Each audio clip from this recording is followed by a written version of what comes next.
Hi hello friends, ನಮಸ್ತೆ. Welcome to my mini vlog.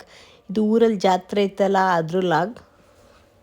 ನನ್ನ ಮಗಳು ಖುಷಿ ಆರತಿ ಹೊತ್ಕೊಂಡಿದ್ಲು. ನೋಡೋಕೆ ತುಂಬ ಮುದ್ದ ಊರೊಳಗಡೆ ಆರತಿ ತಗೊಂಡೋಗ್ಬೇಕು. ನಾವಿರೋ ತೋಟದಲ್ಲಿ ಊರೊಳಗಡೆ ಆರತಿ ತಗೊಂಬಂದ್ಲು. ಇದು ನಮ್ಮ ಅಕ್ಕನ ಮನೆ. ನಮ್ಮ ಅಕ್ಕನ ಮಗಳು ಸಿರಿ ಮತ್ತು ನಮ್ಮ ಖುಷಿ ಎಲ್ಲ ಆರತಿ ತಗೊಂಡು ಹೋದ್ರು. ಇದು ಆಂಜನೇಯ ಸ್ವಾಮಿ ದೇವಸ್ಥಾನಕ್ಕೆ ಸಂಜೆ ಆರತಿ ಮಾಡ್ತಾರೆ.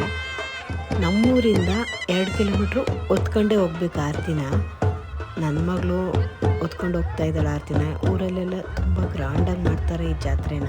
ಆರತಿ ಹೊತ್ಕೊಂಡು ದೇವಸ್ಥಾನ ಹತ್ರ ಬಂದರು. ದೇವಸ್ಥಾನ ಹತ್ರ ಬಂದಾಗ ಅಲ್ಲಿ ಎಲ್ಲ ಪಟಾಕಿ ಎಲ್ಲ ಹಚ್ಚಿ ಜೋರಾಗಿ ಸೆಲೆಬ್ರೇಷನ್ ಮಾಡ್ತಾಯಿದ್ರು. ಆರತಿ ಹೊತ್ಕೊಂಡು ಹೋಗೋದ್ರಿಂದ ಖುಷಿ. ಅಂತೂ ಇಂತೂ ದೇವಸ್ಥಾನ ಹತ್ರ ಬಂದು ತಲುಪ್ತು ಆರತಿನ ಡೈರೆಕ್ಟ್ ಒಳಗಡೆ ತಗೊಂಡೋಗಲ್ಲ. ದೇವಸ್ಥಾನದ ಹತ್ರ 3 ರೌಂಡ್ ಪ್ರದರ್ಶನ ಹಾಕಿ ಆಮೇಲೆ ಒಳಗಡೆ ತಗೊಂಡೋಗಿ ದೇವಸ್ಥಾನದ ಒಳಗಡೆ ಆರತಿ ತಗೊಂಬಂದ್ರು. ನೋಡಿ ಫ್ರೆಂಡ್ಸ್, ಒಬ್ರಿಗಿಂತ ಒಬ್ಬರು ತುಂಬ ಚೆನ್ನಾಗಿ ಆರತಿ ಮಾಡಿದರು. ತುಂಬಾ ಖುಷಿ ಆಯಿತು ನೋಡಿ. ಆರತಿ ಎಲ್ಲ ಬೆಳಗಿಸ್ಕೊಂಡು ಬೆಳಗ್ಗೆ ತೇರಿರುತ್ತೆ, ಹಂಗಾಗಿ ತೇರೆಲ್ಲ ರೆಡಿ ಮಾಡ್ತಾ ಇರ್ತಾರೆ. ಬಾಯ್ ಫ್ರೆಂಡ್ಸ್, ನೆಕ್ಸ್ಟ್ ವಿಡಿಯೋದಲ್ಲಿ ಸಿಗೋಣ. ಬಾಯ್.